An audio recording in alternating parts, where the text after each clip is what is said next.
Bawa kwartawab shalanawa. Bawa kwartawab shalanawa. Abayahawa shabashamayam. Bayahawa shabashamayam. Salaka lanawa. Salaka lanawa. Al kataa yanawa. Al kataa yanawa. Watawadalak al damak. Watawadalak al damak. Sa satap at kataa yanawa. Sa satap at kataa yanawa. Kalhalal hawadla abayhawa alhayam. Kalhalal hawadla abayhawa alhayam. Basam masyayak hawasay. Basam masyayak hawasay. Basam raw kakadas. Basam raw kakadas. Yaman. Yaman. Okay. Yan ang ancient Hebrew prayer. Sabi ni ang ibang pastor, di naman namin maintindihan yung prayer na yan. Hebrew yun eh. Okay, ngayon, nandito na tayo sa chapter 14 ng first book of Maccabees. So, basa.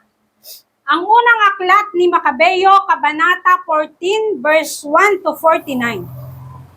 Noong taong 133 BCE, tinipon ni Haring Demetrio II ang kanyang hukbo at nagpunta sa Media upang humingi ng tulong sa pakikipaglaban kay Trypho.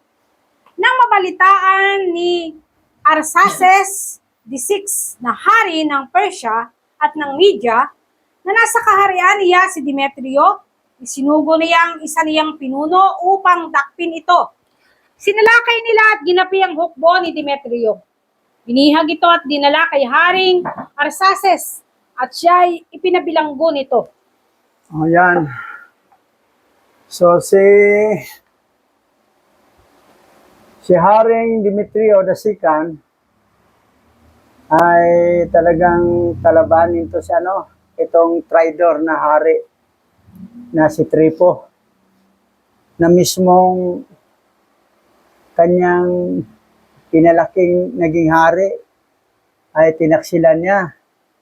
Pinatay anak ni Alejandro at saka ni Cleopatra para lang ambisyon niya maghari sa Asia. Ngayon ito, labanan. Ngayon, si Simon na ang namuno sa Israel dito, panahon nito. Okay, tuloy tayo. Mapayapa ang lupain ng Judea habang nabubuhay si Simon. Sa buong panahon ng kanyang paghari, ginamit niya ang kanyang kapangyarihan at lakas para sa ikabubuti ng bayan. Sila na may nasiyahan sa kanya bilang kanilang tagapanguna. Nadagdagan ang kanyang katanyagan nang sakupin niya ang daungan ng Hopa at buksan ng daan papunta sa mga pulo ng Gresya. Pinalawak niya ang lupaing nasasakop ng kanyang bansa at nag-uwi pa ng maraming bihag at sinakop ang Gesur, Bet-Sor at ang tanggulan ng Jerusalem. Nilinis niya ang lahat ng karumihan doon. Si Simeon ay makamasa to eh. I-compare kay Judas Maccabeo at saka kay Jonathan. Dahil puro atupag yung dalawa, puro gera. Pero ito si Simeon, makamasa siya. Saka napaunlad niya ang bansang Israel. Nagkaroon ng kapayapaan. Mas, sa kanilang tatlo, mas nakita ko, mas okay si Simon. Kasi makamasa, parang mga Duterte. Makamasa. Marunong maawa sa mga pobre. Okay, tuloy tayo. Mapayapang binungkal ng mga Hudyo ang kanilang bukirin at masagana ang naging ani. Marami rin ang bunga ng mga punong kahoy. Ipinagmalaki ng mga kabataang lalaki ang magagara nilang kasuotang kawal. Samantalang ang matatandang lalaki naman ay nauupo sa liwasan at nag-uusap-usap tungkol sa mga kahangahangang pangyayaring naganap. Ang buong lungsod ay sagana sa pagkain at ipinagpatayo pa ni Simon ang bayan ng mga tanggulan. Kaya't nabantog siya sa lahat ng dako. Oh, kita mo. Hindi sa kurap. hindi corrupt, at saka si Simon ay talagang iniisip niya, parang panahon ni Duterte, bell program. So, hindi corrupt, ang inaasa niya na mapaunlad ang bansa. At ang mga sundalong kabataan, pinagmayabang pala ang suot nilang damit na kawal. Ang mga matatanda, upo lang sa liwasan, happy-happy. So, kapag ang isang leader marunong tumingin sa mga mahirap, maawa sa mahirap, yan ang magandang leader. Hindi yung leader na tinitingnan yung kapwa mayaman lang. Wala na silang pakialam sa mga mahirap. So, sa pagpapatakbo sa tatlong magkapatid, mula kay Judas Macabeo, kay Jonathan, kay Simeon, so kay Simeon nakita umunlad ang bansa at saka nasiyahan ang mga Hebrew Israelite sa pamumuno ni Simon. Okay, tuloy tayo. Dilulutan niya ng kapayapaan ng bansa at walang katapusan ng kagalakan ng Israel.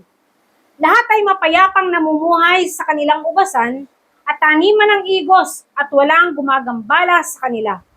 Lahat ng kaaway na hari ay natalo na ng mga panahong iyon at walang natirang isa man para kumalaban sa Israel. Tinulungan ni Simon ang lahat ng mahihirap niyang kababayan. Sa patnubay ng kautusan ni Moises, inalis niya ang lahat ng masasamang taong sakit ng ulo sa lipunan. Pinalagyan niya ng magagarang kasangkapan ng templo at dinagdagan ang mga kagamitan sa pagsamba. Kita mo yung karakteristik ni Simon? Tinutulungan ni Simon ang lahat ng mahirap niyang kababayan. Mahirap na kababayan. Makamasa siya, para siyang Duterte na may puso sa mahirap.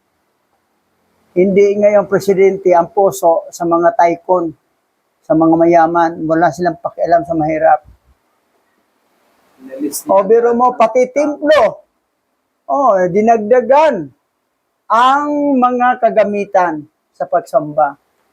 So, si Simeon, magaling nga leader. Maganda mamuno. Kapag ang puso ng leader ay lalo na maawain sa mga mahirap. At saka ang iniisip niya pag-unlad ng bansa. Puno sa kagalakan, wala silang gutom. So, ganun. Maganda ang pamumuno ni Simon. Okay, tuloy tayo. Nang makarating sa Roma at sa Esparta ang balitang namatay si Jonathan, gayon na lamang ang kanilang pagkalungkot. Ngunit nang mabalitaan ng mga taga-Esparta na si Simon ang pumalit sa kapatid bilang pinakapunong saserdote at siyang namamahala sa bansa at mga karatig bayan, nagpagawa sila ng mga kasulatang tanso at ipinaukit dito ang kasunduan ng pakikipagkaibigan na ginawa nila noon kina Judas at Jonathan. Saka ipinadala kay Simon. Binasa ito sa kapulungan sa Jerusalem. So, ito ng error ni Simon. Sa Sparta, walang problema. Pero dito sa Roma, ang problema doon sila parang binuhay ang alyansya. Dito ang mamali. Kasi si Simon, katapat lang, namatay siya, manugang niya ang pumatay sa kanya. Okay, tuloy. Ganito ang nakasaad sa liham na ipinadala ng mga taga-Esparta. Ang mga mamamayan ng Esparta at ang kanilang mga pinuno ay bumabati kay Simon, ang pinakapunong saserdote, at sa mga pinuno at mga saserdoting Hudyo at sa lahat ng aming kapatid na Hudyo. Ang delegasyong isinugo ninyo sa amin ay nagbalita sa amin kung paano kayo'y ginagalang at kinikilala ng lahat. Isang malaking kagalakan namin ang kanilang pagdalaw. At ang ulat ng kanilang pagdalaw ay nakasulat sa aming talaang bayan ng ganito. Si Nomemyo na anak ni Antioco at si Antipater na anak ni Jason, marangal na mga kinatawang Hudyo, ay naparito upang sariwain ang kanilang pakikipagkaibigan. Ayan. So, Kasama si Antioco nga, ano? Hindi naman Hudyo yan. oo nga. Nakipagkaibigan eh. Hindi naman Hudyo yan sa Antioco eh. Antioco na yan. Oh. So, Okay, tuloy. May galak na tinanggap sila ng bayan at pinarangalan. Ang sipi ng kanilang ulat ay inilagay sa aklatang bayan. Sa gayon, ang ulat tungkol sa kanilang pagdalaw ay nakatala para sa mga mamamayan ng Isparta. Isang sipi ng kasulatang ito ay ipinadala kay Simon na pinakapunong saserdote. Pagkaraan niyon, isinugo ni Simon si Numenyo upang magdala sa Roma ng handog na isang malaking gintong panangga na tumitimbang ng kalahating tonelada. grabe. Ito ang nagsilbing patunay ng pakikipagkaisa ng mga Hudyo sa mga taga-Roma. Shield yun ah. Yan. Yan ang ayaw ni Abay Hawa. Shield yun, bisa pa, panangga. Oh, Grabe, kalahating Connected. tonelada ang bigat. connected sa Roma. Nasa 500 kilos yun. O, biro mo. Saan? Isang tonelada, 1 litro. Mula sa kay Judas Maccabeo, kay Jonathan, kay Simon, ang ayaw ni Abay Hawa, yung connected sa Roma. Dahil alam ni Abay Hawa, itong Roma ang nagtaksil. Yun ang nagnakaw ng original scripture. Na 777 books na Ginawang binago, ginawang apocryphal ang 711. Ang lumabas, 66 book na lang. Kasi ang 711, ang 711, ginawang apocryphal book. Ang ibig sabihin ng apocryphal book, aklat nga itinago. Itinago. 777 books, 711 ginawang nakatagong aklat. Ang pinahayag ng 66 book. Ang 777, gusto ni Satanas na maging 746. Paano? 66 book.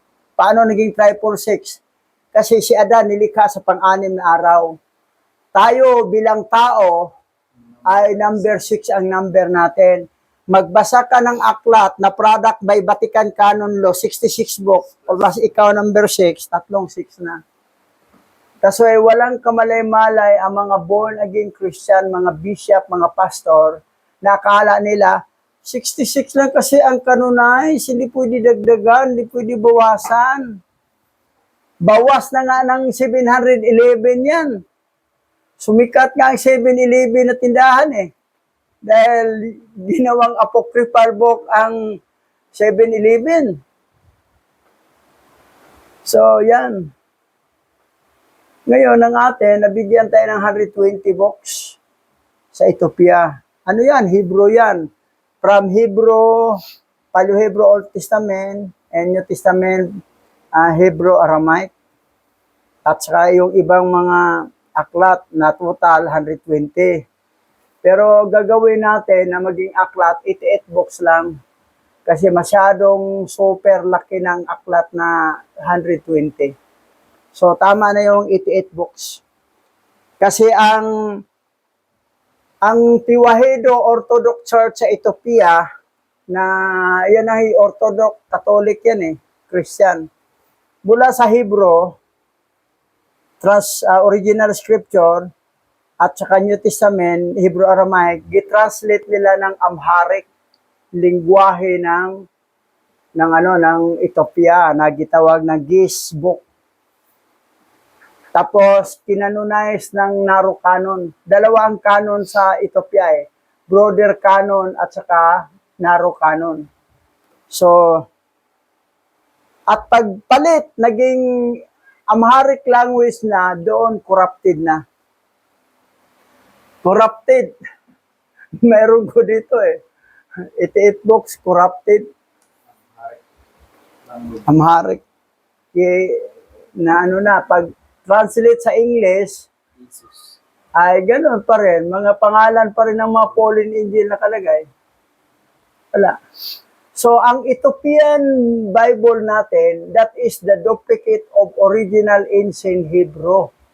Hebrew yon na galing sa Ethiopia, hindi yung Amharic language na GIS. Kasi corrupted. Pinasikat pa naman ng taga-Ethiopia ang GIS 88 books. Corrupted yan. May nagtanong sa akin, okay ba yan, Bishop, yung Ethiopian Bible? Ethiopian Bible na original Hebrew, okay. Pero pag nasa GIS na, naging Amharic language na, hindi na okay yan, corrupted na yan. Kasi kinanonize na ng mga narrow canon na under ng Tiwahido Orthodox Church na yan ay Orthodox Catholic Christian pa rin. Adapted pa rin sila mula sa Egypt na kay Serapis Christos. Nakala nila lahat ng Ethiopian Bible tama. Hindi. May Ethiopian Bible na translate na ng Amharic language, corrupted na yan. Walang pagkakaiba sa Catholic Bible na corrupted. Halos ganun rin. Wow. So, yan. Ngayon, tuloy tayo. Nang ito'y mabalitaan ng bansang Israel, nagtanungan sila, paano natin mapapasalamatan si Simon at ang kanyang mga anak? Siya ang kanyang mga kapatid at ang buong pamilya ng kanyang ama ay naging matatag sa harap ng ating mga kaaway. Lumaban sila at tayo'y pinalaya.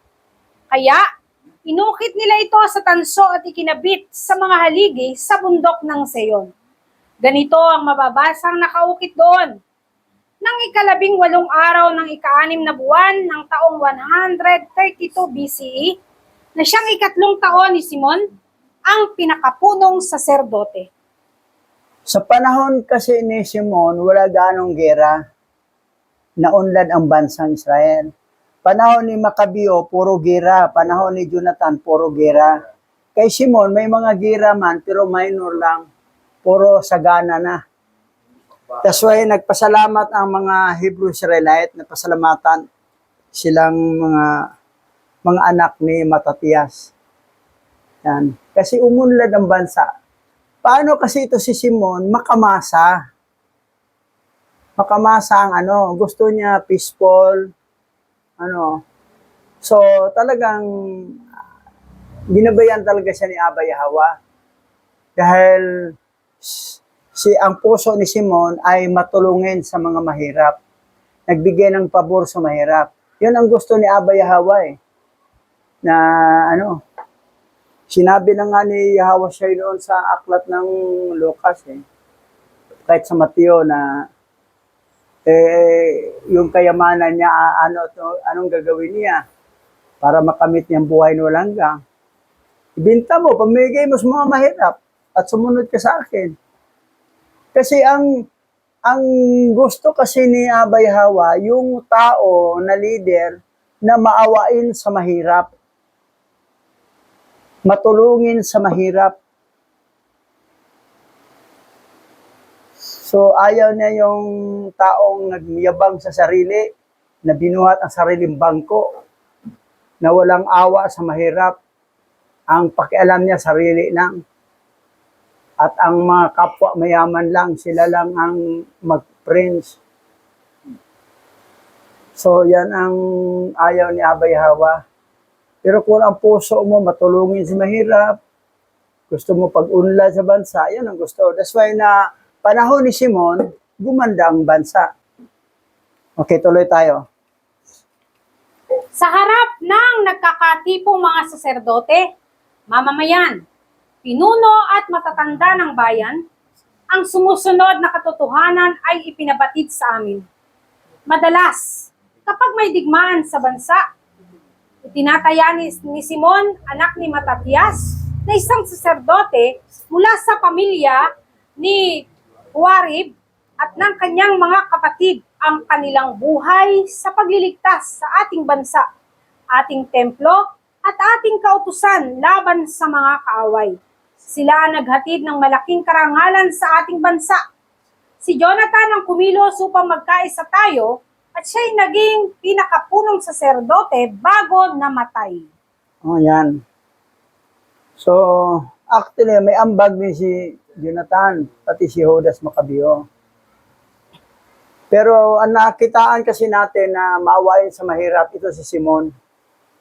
That's why medyo gumanda. Umunlad ang bansang Israel. Panahon ni Simon. Okay, tuloy tayo. Nang balaki ng mga kaaway ng mga Hudyo na lusubin ang lupain at lapastanganin ang templo, si Simon naman ang nanguna at nakipaglaban para sa bansa. Ginamit niya ang sariling salapi para magkaroon ng mga sandata at pambayad para sa hukbo ng bansa. Pinalagyan niya ng mga tanggulan ang buong Hudeya, lalo na ang Betsor sa hangganan na dati taguan ng mga sandata ng kaaway. Naglagay rin siya roon ng mga kawal na bantay. O, biro mo, sariling pera ni Simon ang binili ng mga sandata at mga sahod ng mga kawal. O, may mga sahod sa kawal. Sarili pera ni Simon. Siya ang nagbibigay, hindi siya ang nagnakaw. Hindi siya binibigyan. Kamay ni Simon, giving to the poor, giving to the sahod sa sundalo at sa kagawang armas. Pero may kamay magnanakaw, puro kabig lang, kabig. Nakamalita-malita ang pera. So yan. Okay, tuloy. Pinalagyan din niya ng tanggulan ang daungan ng Hopa at ang lungsod ng Gazara sa hangganan ng Azotus na dating nasasakop ng mga kaaway. Pinatira niya roon ng mga Hudyo at ibinigay ang lahat ng kanilang kailangan para sa pagsasaayos. Nang makita ng bayan ang pagiging makabayan ni Simon at kung paano niya ninasang parangalan ng kanyang bansa, siya'y ginawa nilang pinuno at pinakapunong saserdote. Ginawa nila ito dahil sa kanyang katapatan at dahil din sa pagpapairal niya ng katarungan at pagsisikap na maparangalan ang kanyang bansa. O yan, kita mo yung karakteristik ni Simon. O. Nang nakita ng bayan ang pagiging makabayan ni Simon at kung paano niya parangalan ang kanyang bansa. Oh. Nasa. So, dapat talaga ganyang karakter na maging pinuno ng bansa. Makabayan. Makamasa. So, yun. Hindi yung pakaway-kaway lang. Wala namang kumakaway sa kanya. Pakaway-kaway. Walang kumakaway sa kanya. Bago talaga. Walang So, yan. Kasi hindi siya makamasa. Oo. Hindi siya nagsisikap paano mapaunlad ang bansa. Wala siyang tinatawag na bell program. Dapat tapos na yung MRT, papuntang Fairview eh. Wala, natingga. Wala, itong administration ngayon natin, walang nagawang proyekto. Hindi panahon ni Duterte, makita mo yung maraming nagawa. Kasi makabayan, yung katulad kay Simon. Okay, tuloy tayo. Sa kanyang pangunguna, naitaboy ang mga hintil. Napaalis din ang mga hukbo ng kaaway sa gawing hilaga ng templo. Nagtayo rito ng tanggulan ng kaaway at mula rooy pinapasok ang banal na templo at nilalapastangan ito. Naglagay si Simon ng mga bantay na Hudyo sa tanggulan. Pinatibay ito para sa kaligtasan ng bansa at ng lungsod ng Jerusalem. Pinataasan din niya ang mga pader ng lungsod.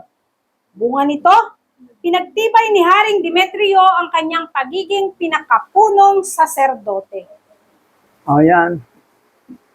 So, makita mo yung ugali ni Simon. Ginawa siyang punong saserdote at ginawa pa siyang hari. Gobernador pa. So, ganyan. Maraming posisyon si Simon eh. Dahil sa kanyang makabayan na karakter, makamasa. Okay, tuloy tayo. At tinawag siyang kaibigan ng hari at pinarangalan. Ginawa ito ni Demetrios sapagkat nabalitaan niya na tinatawag ng mga taga-Roma na kaibigan, kapanalig at kapatid ang mga Hudyo at tinanggap nila at pinarangalan ang mga kinatawang isinugo ni Simon. Kaya nga, nagagalak ang mga Hudyo at ang kanilang mga saserdote na maging pinuno at pinakapunong saserdote si Simon at ang kanyang mga anak hanggang lumitaw ang isang tunay na propeta. Si Simon ang mamamahala sa bansa, sa templo at sa hukbo. Siya rin ang mamamahala sa mga kagamitang panghukbo, pagpapatibay ng tanggulan at pagawaing bayan. So, kita mo yung position ni Simon. Walang binatbat yung kay Judas Macabeo at saka kay Jonathan. May ambag naman sila, pero mas matindi itong kay Simon. Hindi yun. Mas maraming kapayapaan. Malapit ng propesya, Bishop po. Mm. Hanggang lumitaw ang isang tunay na propeta, si Hawa sa inin. Oh, yan. Nasa propesya. Okay. Okay, tuloy. Susundin siya ng lahat. Ang kanyang pangalan ang dapat gamitin sa lahat ng kasunduang pangpamahalaan. Binibigyan siya ng karapatang magsuot ng kasuotang hari at ng gintong hibilya sa balikat. Walang sino man, maging saserdote o mamamayan, ang bibigyan ng karapatang magpawalang bisa sa anumang pagpapasya o magbago ng alinmang utos ni Simon, o tumawag ng pulong nang wala siyang pahintulot, o kaya'y magsuot ng kasuotang hari at ng ganitong at ng gintong hibilya sa balikat. Ang sino mang lumabag o magwalang bahala sa mga tuntuning ito ay mapaparusahan. Kita mo, hari si Simon sa bansang Israel. May suot pa na ano. So, wala yun doon sa dalawang kapatid niya. Sa kanya lang. Kasi isa nga natuwa si Abba Yahawa kay Simon dahil makabayan, makabansa. At ang iniisip na paano pag-unlad sa bansa. Ang error ni Simon, yung binuhay yung alyansa sa Roma. Sa Sparta, wala namang problema. Ito sa Roma lang. Kalaban talaga. Kalaban yan eh. Eh hanggang ngayon, ganun din. Yung Christianity, hindi nila alam na connected na sila sa Roma. Hindi nila alam na daughter church sila ng Roman Catholic. Akala nila, separate sila. Hindi. Yung Bible gamit nyo, Bible ng Roma yan eh. Tsaka yung akala nila wala silang idolatry. Yung cross, kahit walang tao, kahoy lang yan, o bato, o ano. Babae yan. Idolatry pa rin. Symbolic ng fallen angel yan eh. Dahil pa yung cross, babae yan, hindi lalaki yan. Oo. Wala man nagtawag ng Santo Cruz, Santa Cruz lagi. Tapos, may tila pa na symbolic ng ahas. Babae yan yung cross. So, wala. Naling lang talaga itong mga pastor ng born again Christian. Santa Cruz. Sabi ko nga kay Pastor Nel yung nandoon, sabi ko, tingnan mo. Ito Matthew chapter 24 verse 24. Sino yung pulaang propeta ni Jesus Christ? Yung nangaral sa pangalan ni Jesus Christ. Yung gulat sa Pastor Nel. Okay ngayon. Gusto mo pa yon? Parang natawahan siya. Tawahan siya. Okay, tuloy tayo.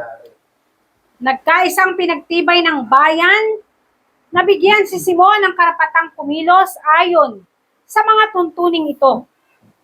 Pumayag at sumang-ayon si Simon na maging pinakamataas na pinuno, pinakapunong saserdote, tagapanguna ng lahat ng hukbo, at gobernador ng mga Hudyo at ng mga saserdote.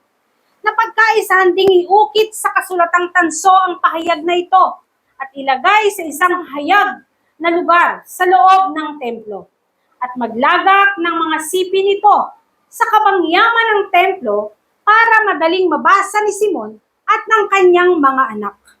Ayan. So, maganda namang kabayanihan ginawa ni Simon. napaunlad ang bansa. Yung mga mahirap ay medyo umangat. Nasiyahan ng mga kabataan, nasiyahan din ng mga matatanda, ang mga senior citizen. So dahil sa management o pamumuno ni Simon, naging hari siya, naging gobernador siya, pinuno ng hukbo. Kailangan sabihin niya masunod. Ang ayaw sumunod ay talagang paparusahan. So,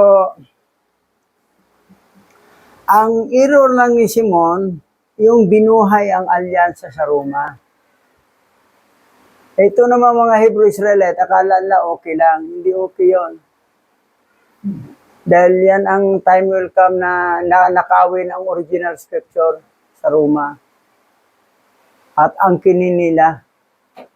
So yan ang nangyari. Ngayon, ano ang pinakamalaking religion sa buong mundo? Ay Christianity. The biggest religion. Religion of the world. Yan ang religion na satanic religion. Na nanggaling sa Egypt kay Serapis Christos. Serapis Christos. Yan ang nangyari. Ito naman mga member, tuwang-tuwa, mamatay daw sila sa langit. Paano mapudag langit na mga tinatawag nyo, mga fallen angel, mga satanas naman yan? Tapos matitindi pang mga awit nila na nagpapagana. Maraming mga tugtugan. May mga awit pa na pinatugtog lagi ni Gilbert. Na mga awit na hindi niya alam, maawit na kay Satanas, sa papuri ni Satanas yan. Anyway, nabanggit naman doon sa Book of Lucas na hindi talaga maniniwala ang mga anak ng mga anghel na nagkasala. Hindi talaga sila maniniwala. Pero ang mga anak ng mga binhi ni Yahweh ay papasok sila sa kingdom of Yahweh. Pero ang mga anak ng mga anghel na kasala, hindi sila papasok sa kingdom of Yahweh. Doon sila sa kingdom of God, na Gadriel, na Satanas.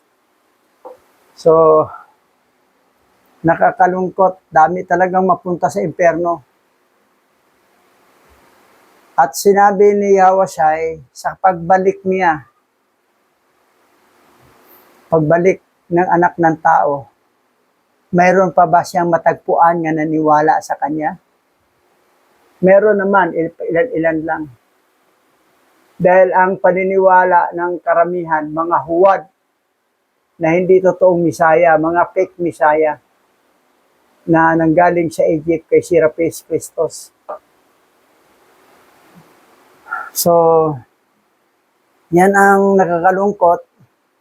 Pero, ang atin lang, ang mission natin, hanapin ang mga nawawalang tupa sa sambayanan ni Israel. Isali na rin natin ang mga hintil na ilik. Pero yung mga hintil na lang elect na mga anak ng mga anghel na nagkasala, ay hindi talaga yan maniwala. Ipaglaban talaga nila ang tatay nilang Satanas. Yung God, ipaglaban nila. Yung Jesus Christ, paglaban nila. Kasi yun ang tatay nila eh. Tawa pala, Papa Jesus. Hindi niya Papa Jesus, Satanas yan. Tatay mo si Satanas. Okay, dito na. Tapos na tayo. Tayo idadako sa panalangin, Pastor Richard. Sa mandaling manalangin. O Yahweh, aming alahayam, tunay nga na napakabuti mo sa mga nagtitiwala sa iyo. Pinagpapala mo ang mga ayon sa kalooban mo at patuloy mong inilalagay sa katanyagan ng sinuman na ikaw ang patuloy na ginagawang tanggulan ng kanilang buhay, katulad ng ilan sa mga tao ng Israel na naging pinuno nito at patuloy na nagsasaayos ng lahat ng ayon sa nais mo, Aba Yahweh.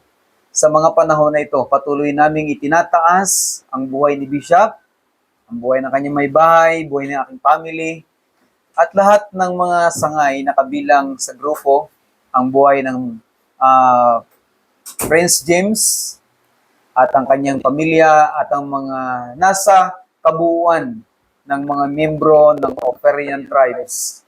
Abo Yahweh,